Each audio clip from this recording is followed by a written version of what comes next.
Diangkat dari kisah nyata pada tahun 2008, kapal tanker raksasa pengangkut minyak Malaysia pernah dibajak oleh pembajak laut Somalia di Teluk Aden. Kejadian pembajakan ini terjadi tak hanya sekali. Pemerintahan Malaysia yang muak dengan pembajakan akhirnya mengambil tindakan militer. Melalui Tentara Angkatan Laut Diraja Malaysia dari unit pasukan elit mereka bernama Pascal dikirim ke lokasi pembajakan untuk menghabisi nyawa para pembajak dan menyelamatkan nyawa para kru yang disandra. Dengan kemampuan taktik perang yang mereka miliki serta karena mereka terlatih, misi operasi itu pun berhasil. Kisah heroik itu pun diangkat ke sebuah film yang dirilis pada 27 September 2018. Bersama saya Chandra, inilah dia alur cerita film dari Malaysia yang berjudul Pascal The Movie 2018.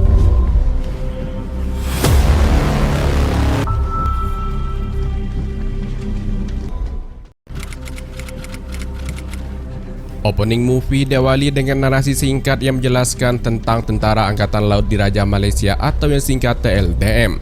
Pasukan elitnya bernama Pascal. Pasukan ini resmi dibentuk pada 1 Oktober 1982 dengan tugas khususnya ialah melaksanakan misi-misi yang berkaitan dengan keselamatan negara sekaligus menyahut seruan dunia untuk memerangi ancaman keganasan maritim atau perompak alias bajak laut. Pada 21 Agustus 2008, Tentara Laut Diraja Malaysia mengirim kapal perangnya ke Teluk Aden untuk melaksanakan operasi Pajar, yakni operasi militer untuk mengawal aset-aset negara yang melintas di perairan laut Teluk Aden, yang diketahui merupakan perairan yang rawan akan aksi pembajakan. Sepanjang pelayaran operasi Pajar, kapal-kapal komersil dari negara lain turut ikut dalam konvoi ringan tersebut yang dipimpin oleh TLDM. Pengawalan dari kapal perang militer Malaysia itu pun membuahkan hasil, di mana semua aset-aset negara termasuk kapal-kapal komersil berhasil sampai tujuan dengan selamat setelah melewati Teluk Aden. Diketahui pasukan militer yang turut bergabung dalam operasi Pajar tersebut ialah pasukan TLDM, Pasukan Tentara Angkatan Darat Malaysia, Pasukan Tentara Angkatan Udara Malaysia dan termasuk anggota pasukan Pascal. Bunga Mas 5 kru, this is your captain, back to Oman and then home.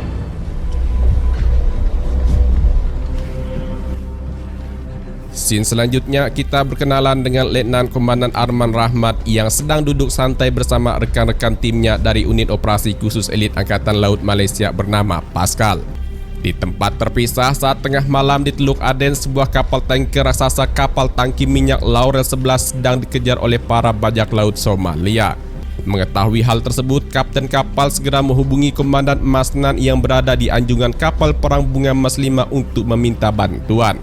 Komandan Masnan lalu melaporkannya ke pusat komando dan memberitahu Panglima Laksamana Madya Datu Ahmad Kamarul Zaman bahawa kapal Laurel 11 sedang diserang oleh bajak laut Somalia. Panglima lalu memerintahkan agar kapal perang Bunga Mas 5 segera memberikan bantuan perlindungan dan penyelamatan untuk semua kru kapal Laurel 11.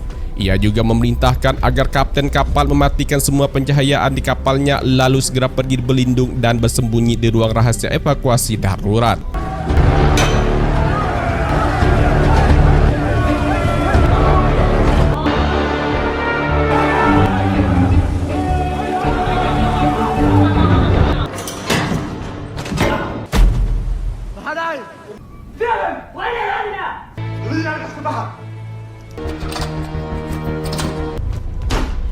Masih dari ruang komando, Panglima memerintahkan Komandan Masnan menerjunkan unit operasi khusus elit Angkatan Laut Malaysia yang dikenal dengan nama Pascal untuk melaksanakan operasi penyelamatan.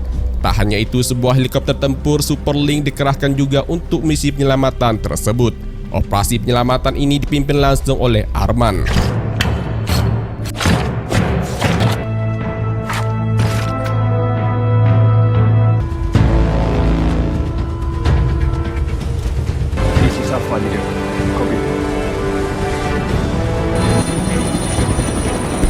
Dari kapal perang Bunga Mas 5, Komandan Masnan mencoba bernegosiasi dengan pemimpin kelompok pembajak Somalia. Namun negosiasi tersebut gagal karena pembajak hanya mau uang tebusan sebesar $20 juta.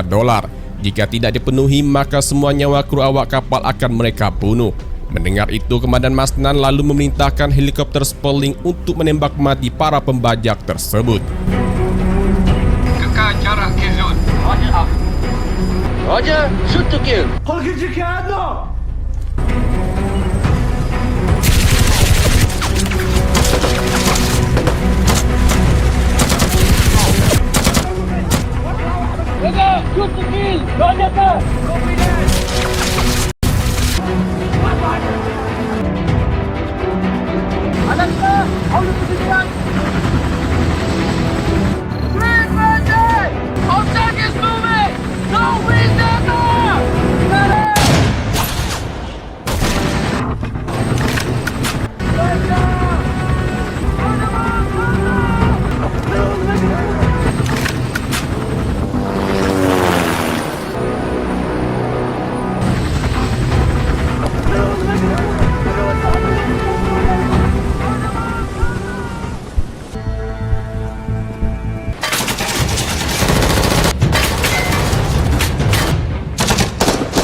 Good job semua. Yes, we are okay. Tim Pascal akhirnya berhasil menyelamatkan semua kru awak kapal Laura 11 dari tangan para pembajak laut Somalia.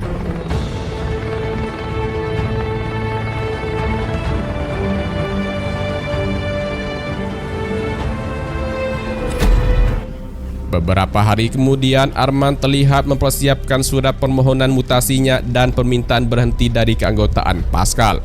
Namun setelah surat permohonannya selesai dibuat, tampak Arman mulai mempertimbangkan keputusannya itu, hingga terdengar suara rekannya memanggil untuk pulang. Tim Pascal yang telah lepas tugas lalu berlabuh di pangkalan TLDM yang berada di lumut kota pesisir Malaysia. Semua rekan Arman dijemput anggota keluarganya, tapi tidak dengan Arman. Arman kemudian lalu segera pulang ke rumah dan melihat ibunya pingsan karena sakit. Ibu Arman sudah lanjut usia dan tinggal sendirian di rumah. Inilah alasan Arman membuat surat permohonan mutasi dan permintaan berhenti dari keanggotaan Pascal. Selain itu juga ibu Arman tak menyukai pekerjaan Arman sebagai tentara, karena almarhum ayah Arman merupakan anggota Pascal juga yang meninggal saat menjalankan tugas.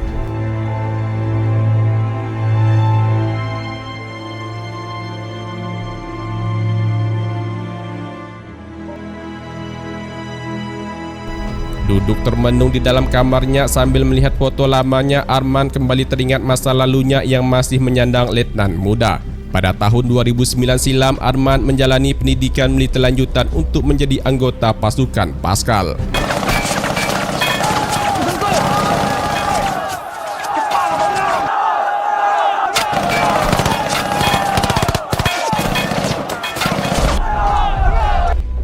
Siang dan malam mental serta fisik mereka dilatih begitu keras oleh instruktur mereka.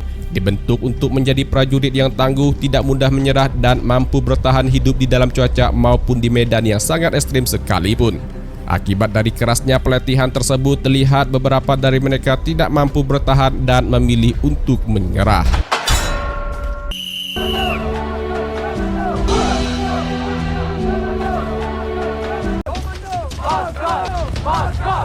Cepat lagi, cepat! Aku cakap give up! Aku cadangkan kalau korang tak boleh bagi alasan.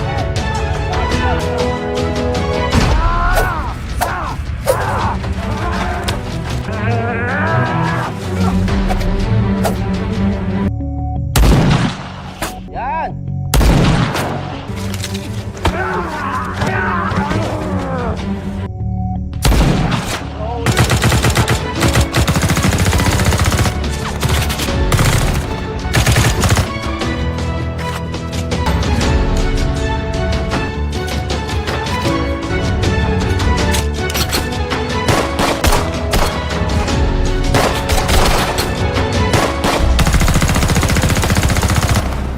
Hari itu merupakan hari terakhir mereka menjalani pelatihan pasukan Paskal. Mereka yang berhasil menjalani pendidikan hingga akhir kemudian dilantik menjadi anggota Paskal dengan mengenakan badet berwarna ungu. Arman menerima anugerah penghargaan sebagai peserta didik terbaik dari Panglima. Namun tampaknya Jeb iri dengan prestasi Arman tersebut.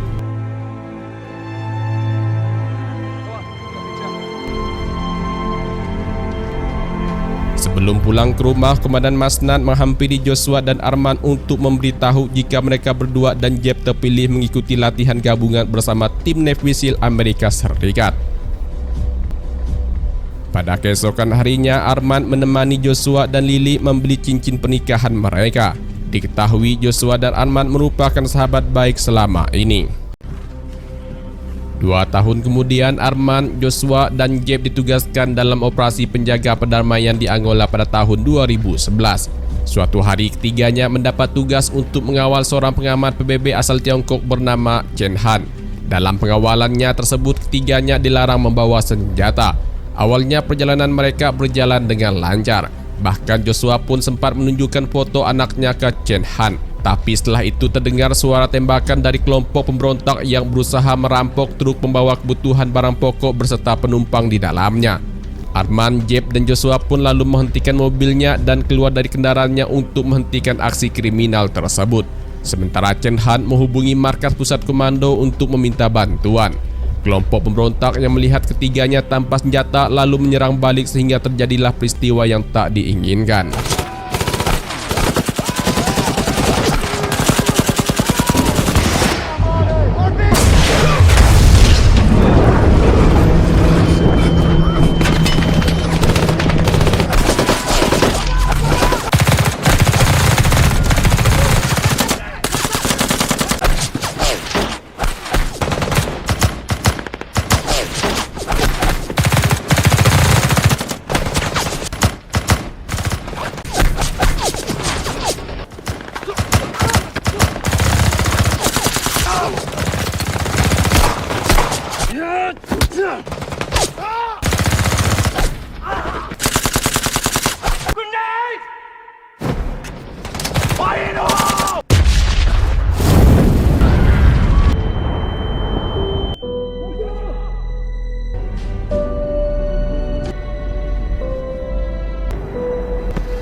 Dalam kejadian tersebut, Joshua tewas terkena ledakan granat saat melindungi seorang warga. Sedangkan Jeb, ia dipecat secara tidak hormat dari kesatuan Paskal karena menghabisi nyawa musuh yang sudah menyerah. Walau niat Jeb sebenarnya baik untuk membalaskan dendam atas kematian Joshua, tapi secara hukum internasional tindakan Jeb sangat dilarang. Setelah itu, Komandan Masnan dan Joshua pergi ke rumah Lily untuk menyampaikan berita buruk tentang suaminya Joshua yang gugur dalam medan tugas.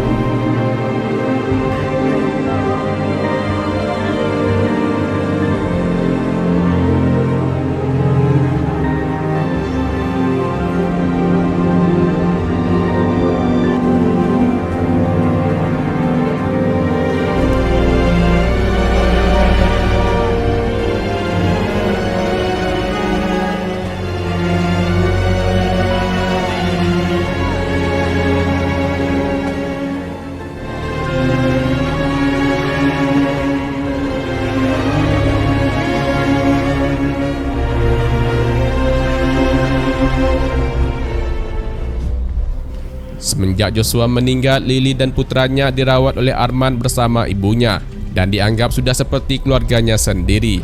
Lily juga diketahui bekerja di salah satu perusahaan kilang minyak di Malaysia. Kembali ke masa sekarang, Arman yang sudah mengirim surat mutasinya melalui email keesokan harinya dipanggil Komandan Masnan di kantor untuk memberikan jawaban atas surat permohonan mutasinya dan berhenti dari kesatuan anggota Paskal. Awalnya Komandan Masnan menolak permohonan Arman. Namun setelah berbagai pertimbangan, Arman akan dimutasi ke markas operasi khusus Paskal Panglima Hitam yang terletak di Lumut Perak sebagai juru latih. Tapi sebelum itu, Komandan Masnan meminta Arman untuk melakukan misi terakhir sebagai kado perpisahan. Ia kemudian lalu dibawa masuk ke ruang komando untuk bergabung dengan timnya dan menerima arahan. Misi tersebut akan mereka laksanakan di kota Kinabalu dekat pasar Filipina. Target mereka ialah Rudy Rusli Parjo, seorang pemimpin bajak laut yang pernah terlibat dalam pembajakan MT Orkim Harmony 3 tahun lalu. Rudy diketahui selalu merekrut mantan anggota pasukan khusus TLDM untuk menjadi bodyguardnya. Kini tugas Arman bersama anggota timnya ialah mengintai dan menangkap Rudy saat sedang melakukan pertemuan dengan seorang yang belum diketahui identitas aslinya oleh intelijen Malaysia. Faham? Faham, Tuan.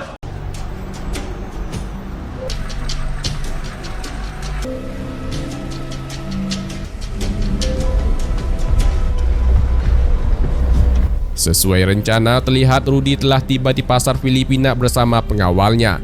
Begitu juga dengan anggota Arman terus waspada dan mengintai dari jarak jauh. Melalui alat komunikasi di telinganya, anggota Pascal ini selalu berbagi informasi mengenai posisi keberadaan target mereka. Salah satu anggota Arman juga diam-diam memasang alat pelacak di kendaraan Rudy. Tapi sepertinya aksi Arman dan timnya sudah ketahuan oleh anak buah Rudy yang sudah terlebih dahulu berada di pasar tersebut. Arman yang mengetahui penyamaran timnya sudah ketahuan lalu memutuskan untuk membatalkan misi.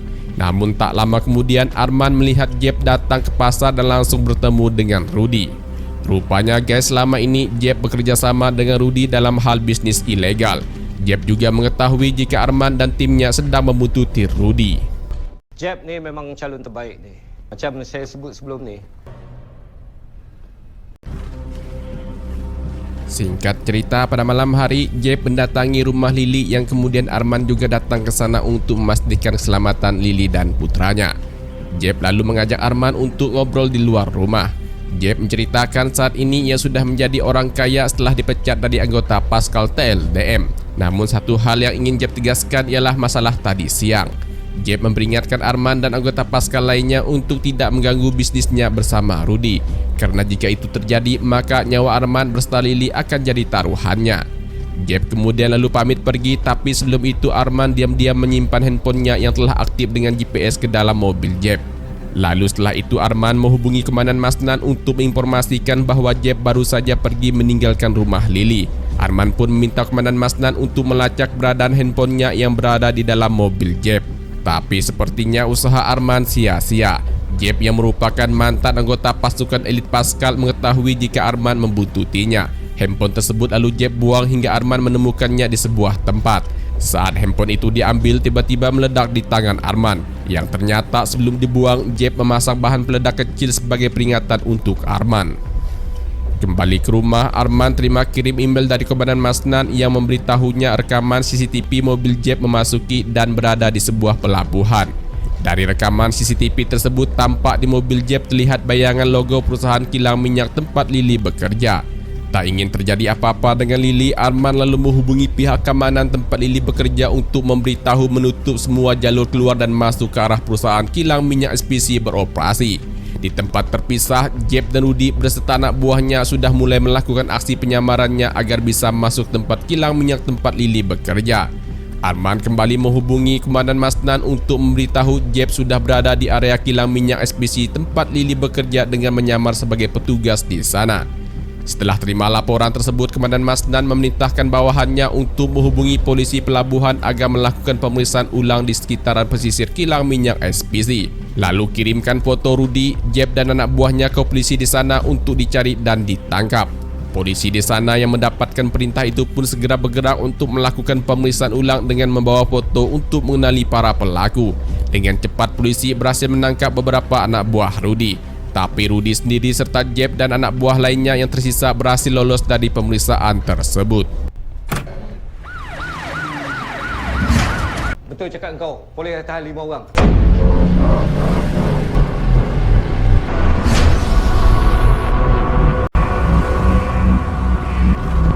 Tak butuh waktu lama, Jeb dan Rudy beserta anak buahnya sudah berada di kilang minyak lepas pantai tempat saat ini Lily bekerja. Mereka berhasil masuk ke tempat tersebut karena bekerja sama dengan seorang pengkhianat dari karyawan kilang minyak SPC. Arman yang masih khawatir lalu mencoba menghubungi Lily melalui handphone. Saat setelah diangkat, Jeb masuk ke ruangan tersebut disertai dengan tembakan peringatan. Suara gaduh itu pun terdengar oleh Arman yang masih berada di ruang informasi TLDM. Melalui handphone Lili, Jeb berbicara dengan Arman dengan mengatakan Lili beserta semua pegawai lainnya sudah ia sandra. Jika ingin melihat para sandar tetap hidup, maka Perdana Menteri Malaysia harus mengirimkannya uang tebusan sebesar 100 juta ringgit besok pagi. Menanggapi ancaman itu, Komandan Masnan meminta Arman segera menyiapkan anggota timnya. Anggota timnya yang sedang cuti pun dihubungi satu persatu melalui handphone untuk segera kembali ke markas karena ada misi penting yang harus diselesaikan. Dengan sigap mereka pun segera kembali ke markas. Setibanya di markas, Arman dan semua anggota timnya segera bergegas menyiapkan semua peralatan tempur mereka, lalu setelah itu terbang dengan menggunakan pesawat RMAF C-130 Hercules ke titik yang telah ditentukan. Di saat yang bersamaan juga, pasukan tambahan dari anak buah Rudi telah tiba di kilang minyak lepas pantai SPC dengan membawa berbagai macam persenjataan. Kawan-kawan tongkang aku dah sampai. 2 minutes to drop.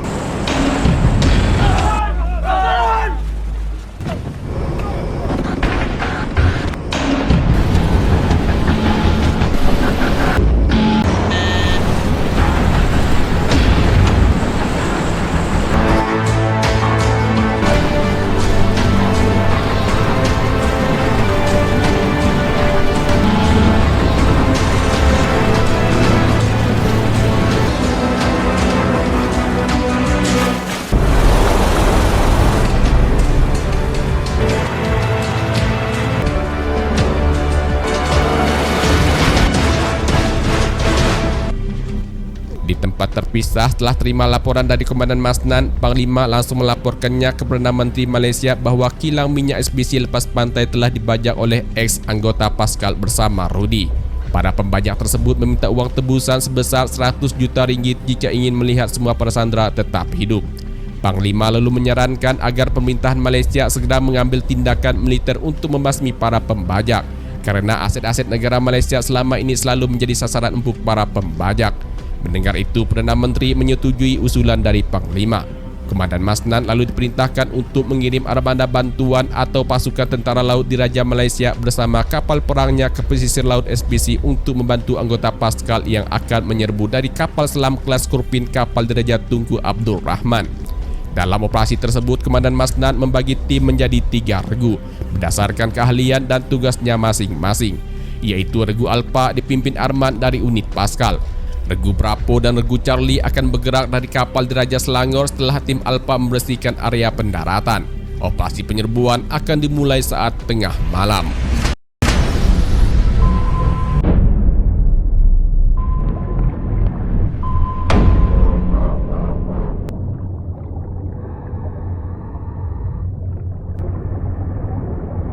Kilo yachts, 30 tangos on deck.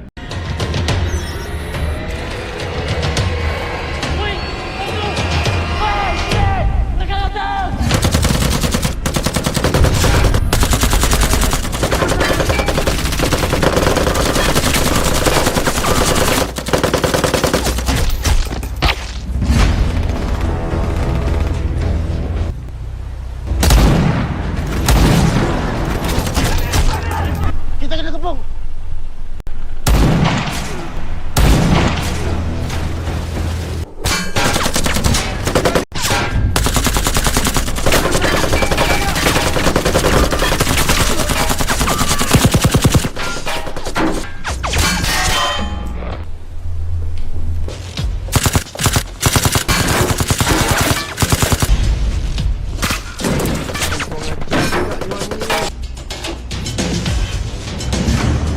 Jeb. Diorang semua dah dapat bahagian atas. Jeb, okey tak?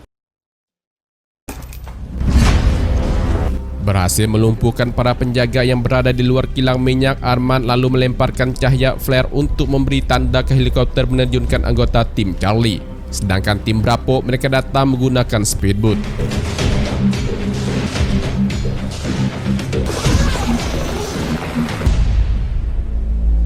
Setelah semuanya berkumpul, Arman lalu memberikan arahan serta tugasnya masing-masing ke semua anggota tim Alpha, Bravo, dan Charlie.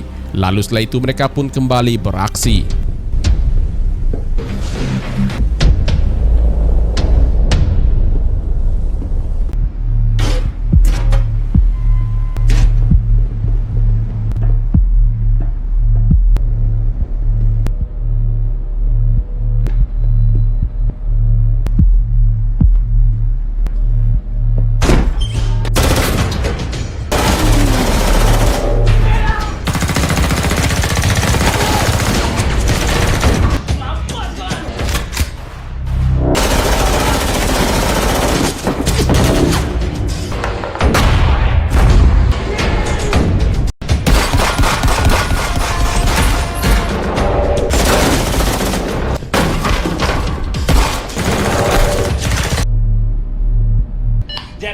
Aku tak dapat duduk kat sini lagi.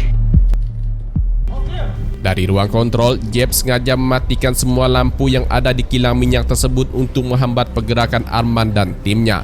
Lalu setelah itu,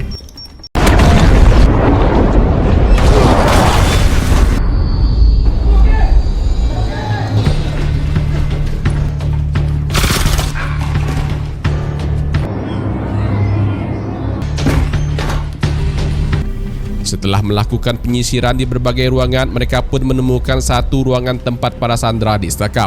Namun masalahnya, ruangan tersebut telah terpasang beberapa granat yang sedikit saja salah langkah maka semuanya akan menjadi abu. Untuk mengatasi itu, seorang rekan Arman memintanya untuk fokus mencari keberadaan Lily dan ia akan menjinakkan beberapa granat di ruangan tersebut.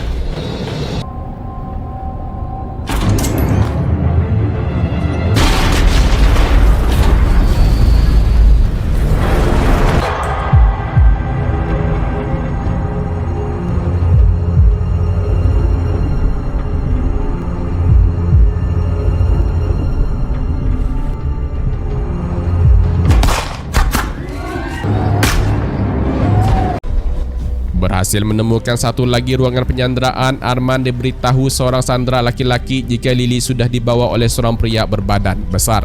Mengetahui itu, Jeb, Arman dan seorang anggotanya pun lalu pergi mencari mengejar Jeb. Namun dari dinding yang telah terkamuflase tiba-tiba keluar tembakan senjata yang dikendalikan Jeb dari jarak jauh. Akibat tembakan tersebut, seorang anggota yang bersama Arman mengalami luka parah.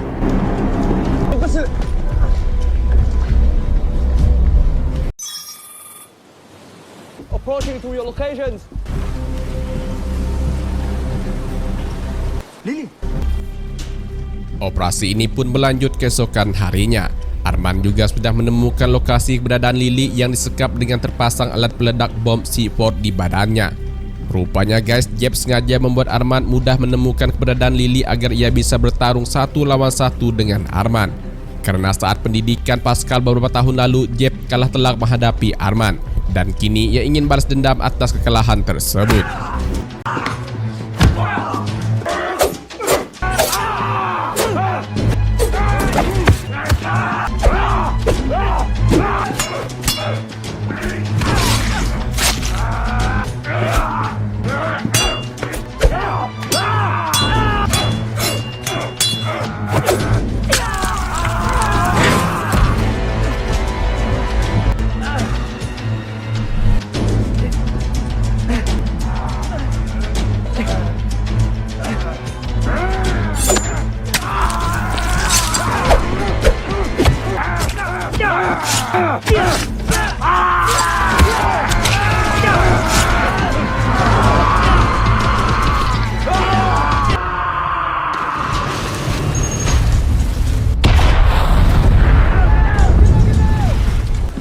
Berhasil menghabisi nyawa Jeb, kini anggota Pascal lainnya disibukkan dengan Rudy yang berupaya melarikan dengan menyeberangi perairan Filipina menggunakan perahu.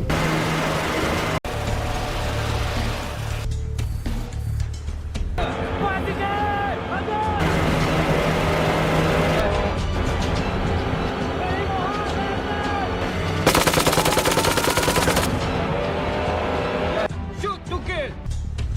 Nuclear shot. Jangan bagi dia cross boat Filipina.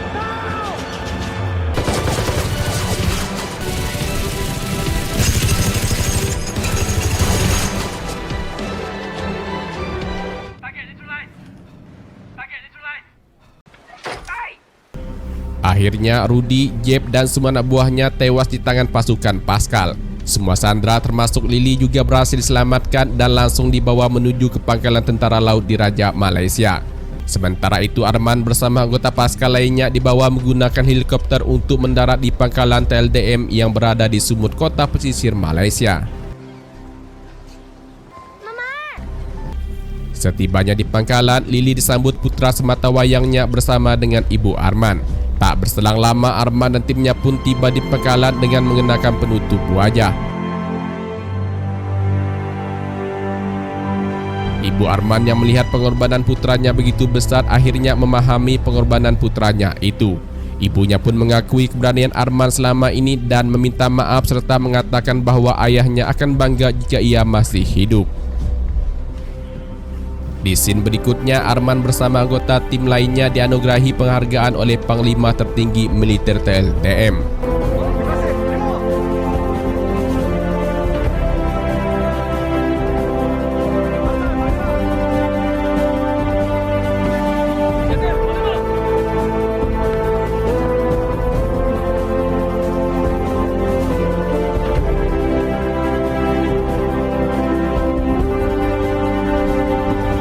Selesai upacara penyerahan penghargaan, Arman dibawa Panglima menuju ke monumen yang mencatat nama-nama pahlawan anggota Paskal TLDM yang gugur dalam tugas.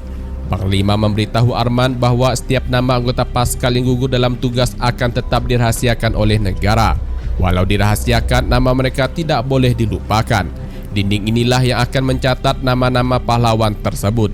Salah satunya nama Joshua, rekan baik Arman yang gugur dalam tugas operasi penjagaan perdamaian di Angola tahun 2011. Panglima pun memberitahu bahwa nama ayah Arman juga tercatat di dinding monumen tersebut sebagai pahlawan.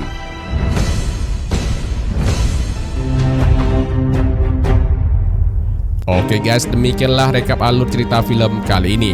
Terima kasih banyak buat kalian yang sudah klik video ini dan nonton sampai akhir. Mohon dukung selalu channel YouTube ini dengan cara klik tombol subscribe dan tombol like. Lalu tinggalkan komentarnya jika video ini menghibur. Saya Chandra, sampai jumpa lagi di video-video alur cerita film berikutnya. Thanks for watching and goodbye.